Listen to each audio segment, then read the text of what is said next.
오늘 우리가 함께 읽은 본문 말씀을 중심으로 베델로 올라가자라는 제목으로 함께 은혜를 나눠보려고 합니다.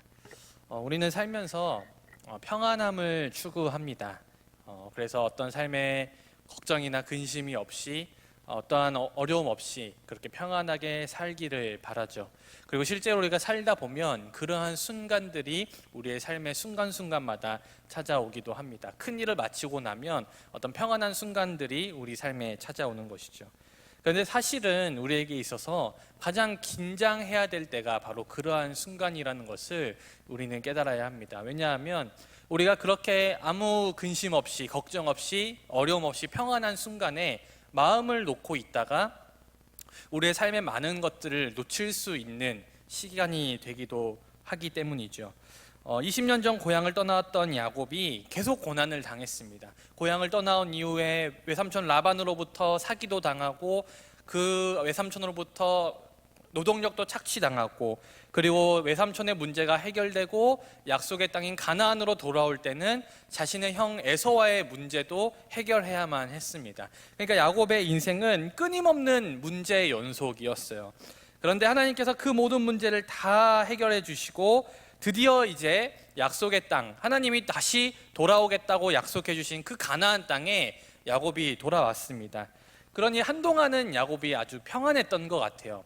그래서 야곱의 어떤 마음이 많이 느슨해졌다는 것을 오늘 말씀을 통해서 우리가 보게 되죠. 그런데 야곱과 그의 가족이 약속의 땅 가나안에 들어왔다고 해서 어떤 어려움도 없이 그런 위기도 없이 그렇게 살았던 건 아니었습니다. 오늘 우리가 함께 읽은 본문 말씀 35장의 이전에 있는 34장의 말씀을 보면 이 야곱과 가족들에게 닥친 어려움과 위기에 대해서 설명을 하고 있어요. 야곱이 세겜이라는 땅에 정착한 어느 날 야곱의 자녀들 중 유일한 딸이었던 디나는 그 지역에 사는 여인들을 친구 삼고자 하는 마음에 나들이를 나섭니다. 하지만 디나는 세겜 지역에 살고 있던 휘위 족장의 추장의 아들 세겜이라는 사람으로부터 성폭행을 당하고 말았어요. 여러분, 세겜이라는 지역에 사는 이름이 세겜이라는 사람, 이것만 봐도 이 세겜이라는 자가 그 지역에서 얼마나 많은 영향력을 행사하고 있는 사람이었는지 우리는 알게 되죠. 그러한 사람으로부터 디나가 성폭행을 당하고 말았습니다. 그런데 이 세겜이라는 사람은 그 땅에서 많은 영향력을 행사하고 있었기 때문에 누구도 두려워하지 않는 사람, 그냥 뒤가 없는 사람이었던 것 같아요. 디나를 성폭행한 세겜은요, 그녀를 매우 좋아하게 되어서 자신의 아버지를 찾아가서 그녀와 결혼하게 해달라고 요청을 합니다. 그리고 자신의 아들의 요청에 따라 세겜의 아버지이자 히위 족장의 추장이었던 하몰은 디나를 세겜의 집에 감금한 채 결혼을 요구하기 위해서 야곱에게 찾아옵니다. 여러분, 지금 디나는 여전히 자신을 성폭행한 그 사람의 집에 감금되어 있습니다. 얼마나 두렵고 얼마나 무서웠겠어요. 그럼에도 불구하고 당당하게 자신의 아들이 성폭행한 여인을 아내로 삼게 해달라고 그 여인의 가족들에게 찾아와서 결혼하게 해달라고 요구하는 이 하몰과 세겜의 모습은 정말 뻔뻔하기 그지없는 모습이죠. 만약 우리 남자 형제들 중에 여자 형제를 가진 형제들이 있다면, 만약에 우리 가족 중에 그러한 일이 생겼다고 생각해 보세요. 그냥 진짜 분노가 막 치밀어 오르죠. 그냥 한 대 갈겨주고 싶은 마음이 들 겁니다. 이미 자신의 여동생을 성폭행한 것도 정말 죽여버리고 싶을 만큼 분노가 치미는 일인데, 더 그들을 열받게 했던 일이 뭐냐면 세겜과 그 아버지가 찾아와서 이야기하는 것은 돈은 얼마든지 줄 테니까 그 여인과 결혼하게 해달라는 거예요. 그러니까 이 처사는 마치 이 여동생을 돈으로 사겠다, 마치 창녀와 같이 대하는 처사였기 때문에 야곱의 아들들은 극심한 분노에 치밀어 오를 수밖에 없었던 거죠. 근데 이제 야곱의 입장에서는 이것을 거절할 수는 없었어요. 왜냐하면 디나가 지금 세겜의 집에 있었기 때문이죠. 그래서 하몰의 제안에 대해서 야곱의 아들들은 이렇게 얘기합니다. 우리가 할례받지 않은 사람들과는 피를 섞을 수 없습니다라고 얘기를 합니다. 그러니까 할례를 받으면 혼인을 허락해 주고 두 집안과의 교류도 허락해 주겠다는 그런 헛된 희망을 지금 심어주고 있는 것이죠. 그런데 이것은 모두 희위 족속을 속이기 위한 이들의 거짓말이었습니다. 이것을 알 리가 없었던 하몰과 세겜은 야곱의 아들들의 제안을 좋게 여겼어요. 그리고는 집으로 돌아가서 즉시 자신의 도시에 있는 모든 남자들에게 할례를 행합니다. 할례가 뭔지 아시죠? 남자들의 포경 수술이 바로 할례인데 그 당시에는 어떤 마취도 없고 뭐가 없었을 거 아닙니까? 그러니까 할례를 받고 나면은 굉장히 이제 아픈 거죠. 회복되는데 시간도 걸리고 남자분들은 아실 테지만 그거를 이제 너무 아플 시기가 좀 있거든요. 그러니까 활동이 어려운 시기가 있어요. 그 시기가 언제였냐면 바로 할례 받고 3일 정도 지났을 때, 그때가 바로 제일 힘든 시기였는데 야곱의 아들들 중에 시므온과 레위가 할례를 받고 고통 속에 있는 세겜 사람들을 딱 그 3일째 되는 날 찾아갑니다. 그리고는 세겜 사람들을 전부 몰살시켜요. 움직일 수 없는 그들을 전부 죽여버립니다. 그리고 그들은 세겜의 집에 잡혀있던 여동생 디나를 집으로 데리고 왔습니다. 어떻게 보면은 정말 속이 시원할 정도로 통쾌한 복수지만 시므온과 레위의 행동은 하나님의 입장에서 봤을 때, 그리고 도덕적인 입장에 봤을 때도 결코 옳은 행동은 아니었습니다. 그들의 행동은 곧바로 야곱과 온 집안을 위기에 빠뜨렸어요. 왜냐하면 그들이 그렇게 복수했다는 것, 가나안 지방에 살고 있었던 한 도시의 사람들을 한 집안의 사람들이 몰살시켰다는 것은 다른 가나안 지역의 사람들로 하여금 야곱의 이 집안에 아주 적대감을 가지게 하기에 충분한 사건이었기 때문이죠. 그래서 야곱은요, 자신의 아들들을 향해서 책망합니다. 창세기 34장 30절 말씀에 이렇게 기록되어 있어요. 야곱이 시므온과 레위에게 이르되 너희가 내게 화를 끼쳐 나로 하여금 이 땅의 주민 곧 가나안 족속과 브리스 족속에게 악취를 내게 하였도다. 나는 수가 적은즉 그들이 모여 나를 치고 나를 죽이리니 그러면 나와 내 집이 멸망하리라. 이제 야곱의 집안은 가나안 온 땅에 있는 족속들의 표적이 되었기 때문에 이제 너무나 큰 위기 속에 처하게 된 것이죠. 근데 여러분, 오늘 지금 야곱이 자신의 아들들에게 화를 내는 이 장면을 통해서 우리는 야곱의 신앙이 이전과 같지 않음을 알 수가 있어요. 왜냐하면 지금 야곱이 아들들에게 화를 내는 이유가 그들이 하나님이 허락하시지 않은 대량 학살을 자행했다는 사실이나 아니면 자신들의 복수를 위해 하나님이 주신 거룩한 예식인 할례를 악용했다는 것이나 혹은 그들이 도덕적으로 올바르지 않다, 하나님의 언약을 위기에 빠뜨렸다는 점이 아니기 때문이에요. 야곱의 관심은 하나님의 뜻과 어떤 아들들의 도덕적인 문제에 전혀 관심이 없었어요. 야곱이 화를 낸 이유는 단 한 가지, 그 일로 인해서 자신과 자신들의 가족의 생명이 위협받게 되었다라는 사실뿐이었습니다.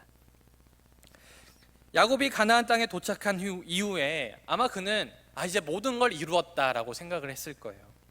그래서 어쩌면 안일한 신앙생활을 했을지도 모릅니다. 그리고 그의 신앙이 느슨해지니까 다시 예전의 모습으로 돌아가는 걸 우리가 보게 되죠. 삶의 여러 가지 위기 속에서 하나님의 일하심을 체험했던 야곱, 하나님과 씨름함으로 400명의 장정을 데리고 온 자신의 형 에서와 맨 앞에서 당당히 맞섰던 그 야곱의 모습은 온데간데 사라지고 다시금 이전에 겁쟁이 야곱, 자신의 형이 나를 어떻게 할까 도망갔던 야곱, 형이 나를 죽일까 봐 맨 뒤에 섰던 야곱, 그런 겁쟁이 야곱으로 다시금 돌아간 것을 우리가 보게 됩니다. 그러니 어쩌면 우리에게 있어서 평안한 상황들 속에서 우리의 신앙의 끈을 놓는다면 우리는 그때 다시금 옛날의 모습으로 돌아갈 가능성이 많다는 것을 다시 한번 깨닫게 되는 거죠. 여하튼 야곱은 위기 속에 있었습니다. 그리고 이러한 상황 속에서 하나님께서 다시 야곱에게 찾아오셔요. 그리고 그에게 베델로 올라가라 라고 말씀하십니다. 이 베델은 야곱에게 큰 의미가 있던 장소죠. 베델은 야곱이 젊은 시절 하나님을 처음으로 만났던 장소였습니다. 자신의 형이 자신을 죽이려고 결심했을 때, 자신의 목숨을 부지하기 위해 외삼촌의 집으로 도망가던 그때 야곱은 베델에서 하나님을 만났고, 하나님께서는 그 베델에서 야곱에게 내가 너와 함께 하겠다고, 내가 너를 다시 가나안 땅으로 돌아오게 하겠다고 약속하셨습니다. 그러니 이 베델이라는 장소는 야곱에게 있어서는 자신의 목숨이 위협받을 때 하나님께서 나를 만나 주신 장소였다는 것이죠. 그래서 야곱에게 있어서 베델은 예배를 드렸던 장소였어요. 하나님을 처음 만난 이후에 야곱이 제일 먼저 했던 일은 그곳에서 제단을 쌓고 하나님께 예배를 드렸던 일이었기 때문이죠. 오늘 가나안 족속으로부터 자신의 목숨을 위협받을 때 하나님께서는 다시 베델로 올라가라고 말씀하세요.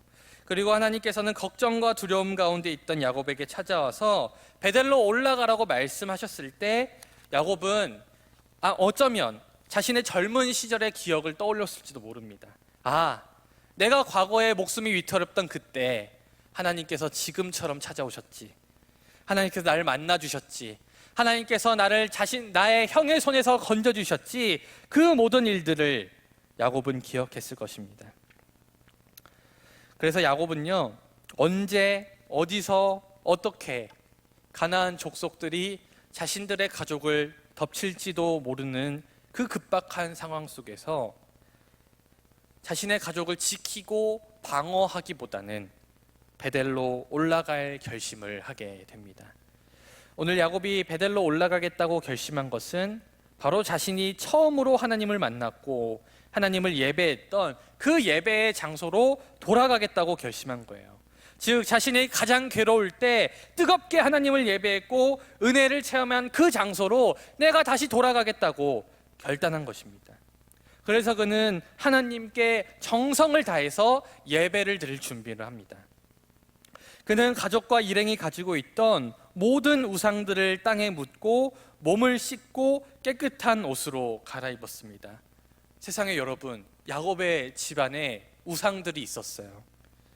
그가 얼마나 신앙이 해이해졌는지 단번에 알 수 있는 모습들이죠. 심지어 야곱은 자신의 집안에 우상이 있다는 걸 알고 있었습니다. 그럼에도 용납했다는 것이죠.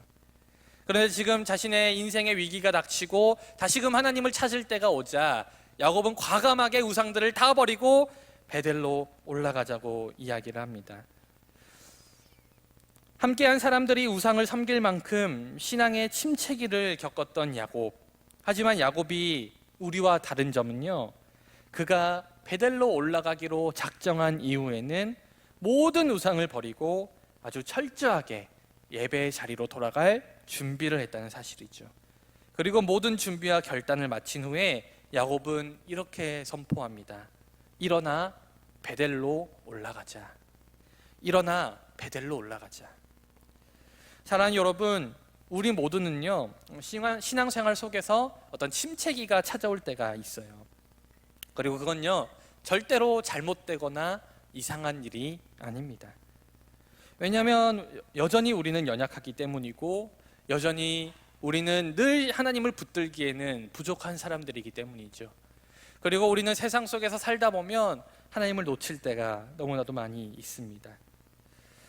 또한 우리에게는요, 오늘 야곱의 가정을 가나안 온 백성이 죽이겠다고 나선 것처럼 나의 힘으로는 도저히 감당할 수 없는 문제가 찾아오기도 합니다. 그때 우리의 신앙과 삶은 마치 끝이 보이지 않는 깊고 어두운 터널을 지나는 것 같은 슬럼프에 빠지게 됩니다. 만약 우리에게 그러한 시기가 찾아왔을 때 내가 어떠한 상황인지 인지하였음에도 불구하고 그 상황을 피하거나 그 상황에 안주한다면 어쩌면 우리의 영혼은 점점 말라 죽어갈지도 모릅니다. 그리고 나도 모르는 사이 조금씩 교회와 멀어지고 하나님과 멀어질 것이죠. 사랑하는 여러분, 우리에게 신앙의 슬럼프가 찾아왔을 때, 신앙의 침체기가 찾아왔을 때 여러분들이 오늘 베델로 올라갔던 이 야곱의 모습을 기억하시길 바랍니다. 만약 여러분들 가운데 그러한 시기가 찾아온다면 우리는 야곱처럼 우리의 예배를 먼저 회복시키기로 결단해야 합니다. 그리고 그것을 결단했다면 우리도 야곱처럼 그 결단을 행동으로 옮겨야 되죠. 지금까지 내가 삶에서 좋아했던, 하나님보다 더 사랑했고 하나님보다 더 의지했던 우상들을 다 버리고 세상에 젖어있던 몸도 정결하게 하고 베델로 돌아가자고 선포했던 야곱과 같이 여러분들도 하나님을 예배하지 못하게 방해하던 모든 것들을 다 버리고 모든 핑계거리를 다 씻어버리고 새 옷을 입은 후 스스로에게 선포해야 합니다. 예배의 자리로 돌아가자고, 예배의 자리로 올라가자고, 그렇게 스스로 선포해야 합니다. 마침내 야곱은 하나님의 부르심에 순종하여서 베델로 올라갈 길을 떠납니다. 언제 어디서 사방에서 자신을 공격할지도 모르는 상황 속에서 어쩌면 인간적인 생각으로는 길을 떠나기보다는 그곳에 머물면서 자신을 지키고 방어해야 될 그때 야곱은 과감하게 길을 떠납니다. 그리고 그때 놀라운 일이 벌어지죠. 야곱이 그토록 두려워했던 엄청난 숫자의 가나안 민족들이 오히려 야곱을 두려워하게 되는 일이 벌어집니다. 결국 야곱의 가족들은 안전하게 베델로 도착할 수 있게 되었고 야곱의 신앙은 그 베델에서 완전히 새롭게 되어 하나님께 다시금 하나님의 약속을 부여받는 축복을 누릴 수 있었습니다. 오늘 야곱이 하나님의 부르심에 순종하여 하나님께 예배하기 위해 베델로 올라갔을 때 그를 두렵게 했던 가나안 모든 민족들이 도리어 야곱을 두려워했듯이 만약 여러분들이 두려운 상황 속에 있다고 할지라도 예배의 자리로 나오기로 결단하고 하나님께 모든 문제를 맡겨드릴 때 분명 여러분들의 삶을 괴롭게 하고 슬프게 하고 두렵게 했던 모든 문제들이 여러분들을 두려워할 줄 믿습니다. 여러분들이 결단하여서 예배의 자리로 나온다면 그것이 여러분들의 신앙의 슬럼프를 빠져나오게 만들고 삶의 문제가 해결되는 시작점이 될 것이라 저는 확신합니다. 왜냐하면 예배를 통해 우리는 그리스도의 은혜를 다시 한번 체험할 수 있기 때문이죠. 예배는 나의 연약함을 주님께 고백하고 주님께 나와 함께 해달라는 그것을 구하는 믿음의 고백입니다. 삶의 정해진 시간에 주님 앞에 나와서 나의 삶의 주인은 주님이시라고 고백하는, 몸으로 고백하는 믿음의 고백입니다. 그러니 우리는 예배로부터 모든 신앙생활을 출발해야 합니다. 사랑하는 여러분, 오늘 예배에 나올 때 여러분들의 마음은 어떠셨습니까? 오늘 야곱처럼 우상을 버리고 몸을 씻는 준비를 하고 나오셨습니까? 아니면 그냥 앉아 있다가 돌아갈 준비를 하고 나오셨습니까? 여러분, 그냥 시간만 되면 마치 시계추처럼 왔다 갔다 하는, 대표 기도할 때는 그냥 멍 때리면서 눈만 감는, 말씀을 한 귀로 들어갔다가 한 귀로 흘러나오는 그런 예배를 멈춰주시기 바랍니다. 그리고 예배에 나오실 때 마치 내가 처음으로 예배하는 것처럼 하나님을 뜨겁게 만났던 그 첫 예배의 감격이 여전히 남은 것처럼 우리도 그렇게 예배해야 합니다. 물론 쉽지 않은 거 저도 알고 있어요. 저도 한 주간에 많은 예배를 드립니다. 주일 예배 1, 2, 3부 예배 중에 2번의 예배를 제가 섬기고 4부는 제가 청년 예배 설교로 또 섬기죠. 그리고 수요 예배도 있고 금요 심야 기도회도 있고 매일매일 새벽 예배도 있습니다. 그래서 이 수많은 예배 속에서 조조타도 예배에 집중하지 못한 채 예배에 집중하지 못할 때가 많이 있어요. 그러나 제 경험상 한 가지 확실한 것은 예배에 나올 때 우리의 마음가짐을 새롭게 하고 기대하는 마음으로 나온다면 그 예배에는 은혜가 없었던 예배는 없었다는 사실입니다. 그러니 중요한 건요, 진짜 중요한 건요, 바로 우리의 마음가짐인 거죠. 사랑하는 여러분, 저는 부디 여러분들의 예배가 회복되길 바랍니다. 야곱의 신앙이 가장 침체되었고 그의 환경이 가장 어려웠을 때, 자, 이제 베델로 올라가자라고 외쳤던 그 야곱의 외침과 같이 여러분들 속에서도 예배로 돌아가자는 외침이 있기를 바랍니다. 그리고 그때 야곱을 위협하던 모든 적들이 오히려 야곱을 두려워했듯이 여러분들의 삶을 위협하는 모든 환경들이 하나님으로 인해 여러분들 앞에 굴복하는 역사가 일어날 것이라 저는 확신합니다. 이제 주님께 드리는 온전한 예배로서 다시 한번 회복을 체험하시는 저와 여러분 다 되시기를 주님의 이름으로 간절히 축원드립니다.